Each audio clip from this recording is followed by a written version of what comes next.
नमोस्तु रामाय लक्ष्मणाय देव्यै च तस्यै जनकात्मजायै। नमोस्तु रुद्रेन्द्रयमानिलेभ्यो नमोस्तु चंद्राग्निमरुद्गणेभ्यः। अयोध्या मथुरा माया काशी कांची अवंतिका पुरी द्वारावती गेया सप्तहिता मोक्षदायका। प्रभु समरथ सर्वज्ञ शिव सकल गणा कला गुणधाम। योग ज्ञान वैराग्य निधि प्रणत कल्प तरुणाम। विश्वनाथ ममनाथ पुरारी त्रिभुवन महिमा विदित तुम्हारी। चर अरु अचर नाग नर देवा सकल करई पद पंकज सेवा। अखंड मंडलाकारं व्याप्तं येन चराचरं तत्पदं दर्शितं येन तस्मै श्री गुरुवे नमः। वक्रतुंड महाकाय सूर्यकोटि समप्रभा निर्विघ्नं कुरु मे देव सर्वकार्येषु सर्वदा। भवानी शंकरौ वंदे श्रद्धा विश्वास रूपिण्यौ। याभ्यां विना न पश्यन्ति सिद्धा स्वान्ताः अस्तमैश्वरम्। नारायणं नमस्कृत्य नरं चैव नरोत्तमं देवीं सरस्वतीं व्यासं ततो जयमुदीरयेत्। ओम नमो देव्यै महादेव्यै शिवायै सततं नमः। नमः प्रकृत्यै भद्रायै नीताः प्रणताः स्मृताम्। तुलसीदास के पद कमल बारंबार मनाए। गुण गावहुँ श्री राम के हनुमत होई सहाय। मित्रों, शिव महापुराण की ये कथा पिछले कई दिनों से मैं कह रहा हूँ और ये कथा मैं टीकमगढ़ मध्य प्रदेश से कहता हूँ। मैं डॉक्टर राजेंद्र मिश्रा ये 5वां पुराण टीकमगढ़ से कह रहा हूँ। इसके पहले 4 पुराण मैं कह चुका हूँ। अब शिव पुराण अपने पूर्णता की ओर धीरे धीरे चल रहा है। वायवीय संहिता का जो उत्तरखंड है वो कथा उसकी चल रही है। उपमन्यु की कथा है। आप लोग सब सुनिए और शिव पुराण का सुनने का जो लाभ मिलता है या जो भगवान की कृपा आप पर होती है वो सब पर हो। आज CBSE का रिजल्ट भी निकल गया है। उन सभी बच्चों को मेरा आशीर्वाद है, शुभकामनाएं हैं जिन्होंने बहुत अच्छे नंबर लाए हैं और जिन जो नहीं ला पाए हैं उनको भी मेरा आशीर्वाद है। कोई भी लड़का या बच्चा या बच्ची, बेटा बेटी जिसके नंबर कम हो या फेल हो गए हों, असफल भी हो गए हों, तो भी उसको अपनी को असफल नहीं मानना चाहिए। कहीं सफलता में कमी रह जाती है। इसलिए कोई भी ऐसा काम ना करें जिससे स्वयं को या माता पिता को कष्ट हो। जीवन में केवल पढ़ के ज़्यादा नंबर लाना जीवन का उद्देश्य नहीं है। जीवन का उद्देश्य है एक मानव बनना और मानव बनने के लिए मनन और आचरण, चरित्र, ऊंचे दर्जे का राष्ट्रभक्त होना चाहिए। वही व्यक्ति वास्तव में सफल है, क्योंकि हमारे 100 में 100% नंबर लाने वाले बच्चों में आजकल बहुत बड़ी कंपटीशन चल रही है। अब 100 में 100 तो कई लोगों के आते हैं। हमारे ज़माने में तो 100 में 60 नंबर लाना बहुत बड़ी बात हो जाती थी। आते ही नहीं थे, 60% ही नहीं आते थे। लेकिन सब कहीं ना कहीं सिलेक्ट हो जाते थे और जो नहीं भी हुए उससे कोई ख़ास फर्क नहीं पड़ता था। इसलिए सभी लोग, सभी बच्चे पढ़ें और संस्कारवान और परंपराओं को तोड़ें नहीं। अध्ययन करना अच्छी बात है, शिक्षा अच्छी बात है। आज की जो शिक्षा दी जा रही है ये भी अच्छी बात है, लेना ही पड़ेगी क्योंकि समय के साथ चलना है।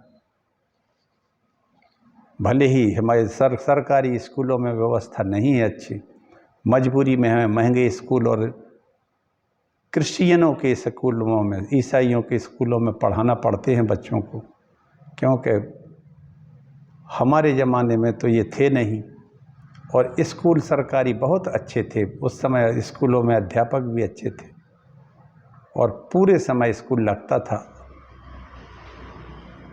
अब ऐसा नहीं है, इसलिए प्राइवेट स्कूलों में बच्चे बहुत अधिक पढ़ते हैं। खैर, कहीं पढ़े, पढ़ाई अच्छी चीज़ है। साथ में एक चीज़ ज़रूर पढ़ें, मेरे कहने से या कुछ भी कहें, रामायण और गीता, इन दो को ज़रूर अपने बच्चों को पढ़ें, वो स्वयं पढ़ें और पढ़ने के लिए प्रेरित करें। ये दो चीज़ें ज़रूर पढ़ें इस पढ़ाई के साथ में। इसी के साथ में आप सबको मैं शुभकामनाएँ देता हूँ, बच्चों को खासकर। आइए शिव पुराण को हम सुनाते हैं, आपको पाठन करते हैं, कथा कहते हैं। ओम नमः शिवाय। उपमन्यु कहने लगे, हे यदुनंदन, यह सारा चराचर जगत उस देव का ही विग्रह है। जीव पास बंधन में पड़ने से उसे नहीं जानते। उपमन्यु कृष्ण भगवान की और उस उपमन्यु के बीच में वार्ता चलती है। उपमन्यु ने कहा, हे यदुनंदन, यह चराचर जीव जगत उन्हीं परमात्मा देव का विग्रह है। यह जीव जो हम हैं, बैठे हैं, यह हमारे जैसे 8 अरब लोग और भी हैं इस धरती पर, जिस पास बंधन में पड़ने से उस परम तत्व शिव को नहीं जानते। उसे एक को ही अनेक प्रकार से कहते हैं। उसे कोई किसी नाम से पुकारता है, उसे कोई अनादि कहता है, कोई अनादि निधन कहता है। भूत इंद्रियां अंतःकरण प्रधान विषयात्मक और अपर ब्रह्म रूप ही ब्रह्मात्मक है और वही चिदात्मक भी है। विद्याम तु चेतनाम प्रायुः अस्थता विद्याम चेतनाम विद्या विद्यात्मकम चैव विश्वम विश्वगुरोर्विभ्रो। चेतना विद्या और अचेतना अविद्या कहलाती है। अब देखिए, धौम्य ऋषि के छोटे भाई थे उपमन्यु, और ये किसको ये शिक्षा दे रहे हैं, या ये कहें कि कौन से शिक्षा ले रहा है? वो थे भगवान कृष्ण। भगवान कृष्ण इनसे ले रहे हैं शिक्षा, क्योंकि इनको अनंत विद्या का वरदान शिव जी ने दे दिया था। इनकी हर क्षेत्र में अंत तक पहुँच थी। चेतना विद्या है, अचेतना अविद्या है। यह विश्व के गुरु की विद्या और अविद्यात्मक रूप है। इसमें संदेह नहीं कि वह उसी का रूप है। विश्व उसके बस में है। भ्रांति विद्या परा, ये सब शिव का ही रूप है। पराशक्ति, सभी तरह की विद्याएं, भ्रांतियां, ये सब शिव का रूप है। अर्थों में यथार्थ बुद्धि के न होने, जब हम अर्थ का नहीं कर सकते हैं किसी चीज़ का, हम वास्तविक अर्थ भी कई तरह के होते हैं। एक तरह का अर्थ हो तो ठीक है। स्कूलों में तो भावार्थ ही पढ़ाया जाता है, शब्दार्थ भी होता है, कौल का के अर्थ भी होता है। न जाने कितने तरह के अर्थ इन विद्वानों ने लिखे हैं, लेकिन जब हम उसको नहीं जान पाते हैं तो भ्रांति उत्पन्न होती है।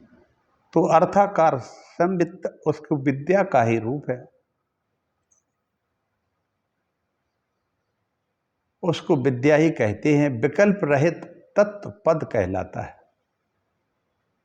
विकल्प रहित तत्व पद कहलाता है, जिसका कोई विकल्प ना हो। इसके विपरीत तत्व को वेदवादी असत कहते हैं। सत्पुरुषों ने सत्य और साधुओं में सत शब्द का उपयोग किया है। सत्पुरुषों ने सत्य कहा, साधुओं ने सत, दोनों एक ही है। इसके विपरीत वेदवादियों ने असत शब्द को कहा। यह शब्द सदात्मक जगत उस परमेष्ठी का ही शरीर है, उस पर ब्रह्म परमात्मा का। यह सदात्मक जगत उन परमेष्ठी भगवान शंकर का ही शरीर है। जो यह सत और असत कहा है, उसके पति होने से शिव सत असत के पति हैं। उसे क्षर और अक्षरात्मक कहा है, क्षर और अक्षर से भी परे है। सभी प्राणी क्षर यानी नाशवान है, सभी प्राणी क्षर हैं। क्षर का मतलब होता है नष्ट होने वाला, नाशवान, जिसकी आयु निश्चित है।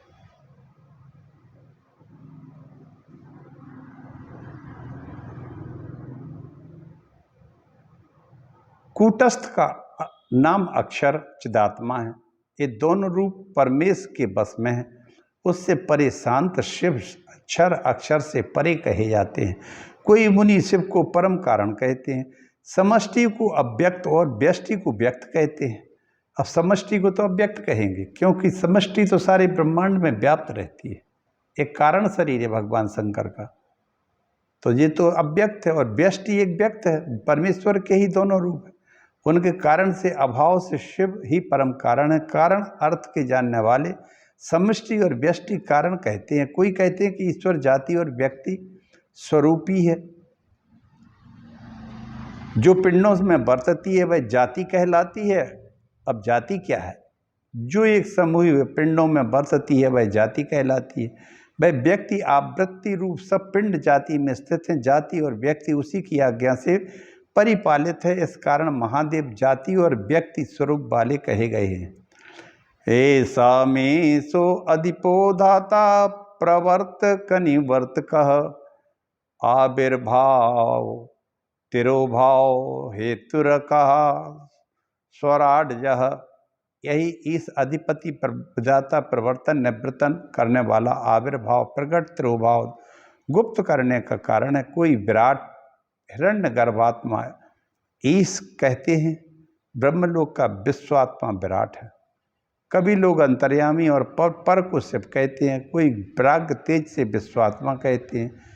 कोई उसे तुरीय अवस्था कहते हैं, कोई सौम्य कहता है, कोई उसको माता कहता है, कोई पान और मेष तथा मति कहते हैं। कर्ता क्रिया कारण करण कार्य, कोई जागृत स्वप्न सुषुप्ति आत्मक कहते हैं। कोई तुरीय, कोई तुरीयातीत कहते हैं। कोई निर्गुण कहता है, कोई सगुण कहता है। कोई घोर, कोई सौम्य, कोई रागयुक्त, कोई रागहीन, कोई निष्क्रिय, कोई क्रिया रूप, कोई चल, कोई अचल, कोई अरूप, कोई रूपवान, कोई चिंता युक्त, कोई चिंता रहित, कोई गेय अज्ञेय, कोई एक रूप, कोई अनेक रूप कहते हैं। इनके अनेकों रूपों को परमेश्वर की शरण होने वाले ही जान सकते हैं। उपमन्यु कहने लगे, इन शिव को बंधन का लेस भी नहीं है। प्रकृति माया बुद्धि अहंकार का भी नहीं है। न मन का राग है, न द्वेष का बंधन। किसी चीज का बंधन शिव जी में नहीं है। ना चास्यत्य विनिवेशो अश्य कुलिशा कुशलान्यपि कर्माणि तत्पाकस्य सुख दुखे च तत्फले। उनका न कोई आग्रह कुशल न अकुशल कर्म, उनका विपाक सुख दुख, उनके फल अति आयु भोग रूप विपाक के समान। वासना से इनका कुछ भी संबंध नहीं है। भोगों के संसार तीन काल के गोचरता उसमें नहीं है। उनका कारण कर्ता आदि मध्य अंत, कर्म करण अकार्य कार्य कुछ नहीं। इनके जन्म मरण कांक्षित अकांक्षित विधि निषेध मुक्ति बंधन कुछ नहीं। इनमें अकल्मष अकल्याण नहीं है। सभी कल्याण निवास करते हैं। वह सब कुछ शिव ही अपनी शक्ति से अधिष्ठित है। यह शिव स्थावर जंगमात्मक सर्व रूप से स्थित है। सर्वरुद्र पुरुष परम महान हिरण्य बाहु हिरण्यपति ईश्वर को मेरा नमस्कार है। यो असर्पत्यसौ देवो नीलग्रीवो हिरण्यमयः, सौम्यो अघोरस्तथा मिश्र अष्टाक्षर अष्टामृतो अव्ययः, जो नील लोहित दिव्य विचरते हैं, सौम्य हैं, घोर रूप निम्न अक्षर अमृत अव्यय जो परम भगवान अंतक और अचेतन के चेतन करने वाला, मुक्त प्रपंच से परे अतिशय ज्ञानेश्वरी, अतिशय शक्ति और विद्वान है। कल्प के आदि में ब्रह्मा का वेद का उपदेश वो ही करते हैं। काल के अवच्छेद से युक्त होने से वह गुरुओं का गुरु, सबका ईश्वर, स्वाभाविक सिद्ध शक्ति, अत्यंत निर्मल ज्ञान उनको प्राप्त उस परमात्मा शिव का वाचक ओंकार शिव, रुद्रादि शब्दों का प्रणव ओंकार परक ही है, प्रणव वाच्य है। शिव की भावना जप करने से जो सिद्धि होती है वही प्राप्त होती है। इसके वेद के सिरों रूप 4 मात्रा कही है, अकार ऋग्वेद, यजुर्वेद, उकार मकार नाद अथर्ववेद। ओंकार की 4 मात्रा हैं, अकार है ऋग्वेद यजुर्वेद, उकार मकार और नाद अथर्ववेद।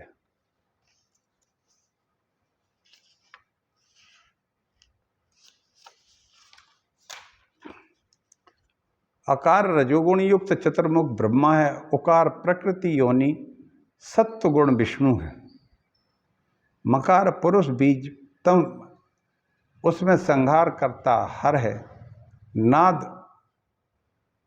पुरुष ईश निर्गुण निष्क्रिय शिव है। इस प्रकार यह 3 प्रकार का ही आधी मात्रा से अपने शिव आत्मा का बोधक है। इससे परे कोई नहीं है, उससे अपर सूक्ष्म बृहत कोई नहीं है। वह वृक्ष के समान स्वर्ग में स्थित है। उपमन्यु कहने लगे, हे यदुनंदन, विद्या विश्व लक्षण वाली इस परमात्मा की स्वाभाविक शक्ति है। आहा हा। उपमन्यु कहते हैं, हे कृष्ण यदुनंदन, विद्या विश्व लक्षण वाली विद्या जो है यह विश्व लक्षण वाली उस परमात्मा की एक स्वाभाविक शक्ति है। वह एक ही अनेक रूपों से प्रकाशित होता है। जैसे अग्नि से फुल्लिंग प्रकट होते ही उसकी इच्छा का ज्ञान क्रियादिक अनंत शक्ति जो माया से प्रादुर्भूत होते हैं। सदाशिवेश्वराद्या ही विद्या विद्येश्वरादया अभवन पुरुषाश अस्या प्रकृत परात्परा। सदाशिव ईश्वर विश्वेश्वर पुरुष उत्पन्न हुए हैं। परे से परे प्रकृति महत से लेकर विशेष पर्यंत जो भी है सब उसी का रूप, इसमें संदेह नहीं। वही सर्वगामिनी सूक्ष्म शक्ति, वही देव शक्तिमान शिव शीतांशु भूषणधारी शिव विद्या, शिव और शिवा विद्या है। वही प्रज्ञा श्रुति स्मृति धृति स्थिति निष्ठा ज्ञान इच्छा कर्म शक्ति आज्ञा उसकी परब्रह्म है। आज्ञा उसकी परब्रह्म है। 2 विद्याएं हैं, पर और अपर। माया च प्रकृति जीवो विकारो विकृति स्थिता असच सच यत किंचित या सर्वमिदं ततम। माया प्रकृति जीव विकार विकृति असत। माया प्रकृति जीव विकार, ये माया प्रकृति है, जीव विकार है, विकृति असत, सत जो कुछ भी है उससे भी यह सब जगत विस्तृत हो जाता है। माया से, प्रकृति से, माया प्रकृति है, जीव विकार है, विकृति असत से जो कुछ है यह जगत उसी से विस्तृत होता है। उसी देव ने यह चराचर सब ब्रह्मांड मोहित कर रखा है और बिना प्रयत्न के लीला से ही मुक्त करती है। इसी 27 प्रकार की माया से यह देवेश विश्व को व्याप्त कर स्थित है। पूर्व काल में ब्रह्मवादी मुनि विचार करने लगे, हम कैसे उत्पन्न हुए, प्रतिष्ठा कैसे है, किससे अधिष्ठित हैं, रात्रि में किसके द्वारा सुख मिलता है, संसार की व्यवस्था किसने की, प्राणियों की योनि पुरुष, इनका योग और पर तथा अवचेतन होने से काल आदि का, अपर चेतन होने से जीवन, सुख दुख से आविर्भूत होने से अनिश तत्व विचार का ध्यान योग को प्राप्त हो उसकी ईश्वरीय शक्ति देखने लगी। सबके कारण के कारण शक्तिमान महादेव को दिव्य चक्षु से देखने लगे।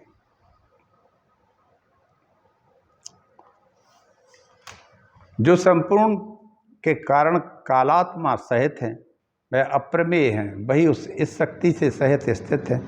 पर प्रसाद योग, परम योग तथा दृढ़ भक्ति योग दृढ़ गति को प्राप्त हुए। इस कारण जो भक्ति पूर्वक शिव को चिंतन करते हैं, देखते हैं, उन्हीं को शांति मिलती है। इनके प्रसन्न होने पर मुक्ति हाथ में स्थित है। देव दानव पशु विहंग कीट कृमि शिशु तरुण मृतक वृद्ध स्वर्ग व नरकगामी पतित धर्मात्मा पंडित हो या मूर्ख देव के प्रसाद से तत्काल मुक्त हो जाते हैं, इसमें संदेह नहीं। उन भगवान शिव की कृपा से तत्काल मुक्त हो जाते हैं, चाहे वो देव हो, दानव हो, पशु हो, विहंग हो, पक्षी हो, कीट कृमि शिशु तरुण मृतक वृद्ध हो, स्वर्ग व नरकगामी हो, पतित हो, धर्मात्मा हो, पंडित हो बड़ा भारी, चाहे महामूर्ख हो, यदि शिव जी की कृपा उस पर है तो वो तत्काल मुक्त हो जाता है, इसमें संदेह नहीं। प्रसाद से ही भक्ति से मुक्ति होती है। अधिकार भेद को देखकर विद्वान उसमें मोहित नहीं होते। देवेश के प्रसन्न होने पर यह जीव भक्ति में प्रवृत्त होता है।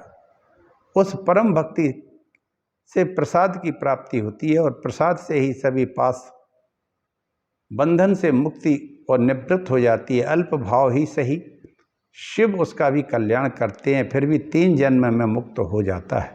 ब्रह्म और मन के उपचार सहित जो सेवा है उसी का नाम मुक्ति है। वाह! ब्रह्म और मन के उपचार सहित जो सेवा है उसी का नाम मुक्ति है। मन वाणी काया के 3 प्रकार की है। शिव के चिंतन रूप का नाम मानसी सेवा है। जप वाचिक सेवा है। चिंतन जो है मानसी सेवा है भगवान शिव की। जप वाचक है। कर्म की पूजा कायिक पूजा कहलाती है। त्रिसाधना शिव धर्म है। शिव धर्म परमात्मा ने 5 प्रकार का कहा है। तप, कर्म, जप, ज्ञान और ध्यान रूप से संक्षेप में कह दिया है। शिव शास्त्र में जो ज्ञान है वही ज्ञान शब्द से व्यवहार में किया जाता है। इस कारण शिव में भक्ति बढ़ानी चाहिए और विषयों का संग छोड़ देना चाहिए। श्री कृष्ण कहने लगे, हे देव, पूजा के प्रकार और पूजा में किसका अधिकार है उसे भी समझा दीजिए। उपमन्यु कहने लगे, जो ज्ञान मुझे गुरु के प्रसाद से प्राप्त होता है उसमें अनायास ही मुक्ति उत्पन्न हो जाती है। उसे मैं संक्षेप में कहता हूँ। सर्वप्रथम देवाधिदेव महादेव ने ब्रह्मा जी को उत्पन्न किया। रुद्रदेव की आज्ञा से ब्रह्मा जी संसार की रचना करने लगे। वर्णाश्रम व्यवस्था की, यज्ञ के निमित्त सोम की रचना की। सोम से स्वर्ग हुआ, पृथ्वी, अग्नि, सूर्य, यज्ञ, शची, पति, इंद्र आदि देवता प्रादुर्भूत हुए और रुद्र अध्याय से शिव जी को प्रसन्न करने लगे। तभी शिव ने अपरत स्वलीलार्थम तेषां ज्ञानम महेश्वरः तमप्रच्छंसस्ततो देवः को भवानीति मोहिता। तब महेश्वर ने लीला के निमित्त उनके ज्ञान का हरण कर लिया। तब देवता कहने लगे, आप कौन हैं? ऐसा कहकर मोहित हो गए। मित्रों, आगे की कथा मैं कल कहूँगा। मैं यहीं अपनी वाणी को विराम देता हूँ। भगवान शिव सबका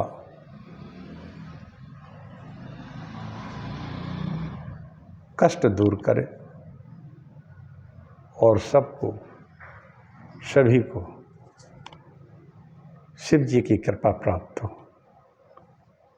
हर हर महादेव, हर हर महादेव। ओम नमः शिवाय, ओम नमः शिवाय।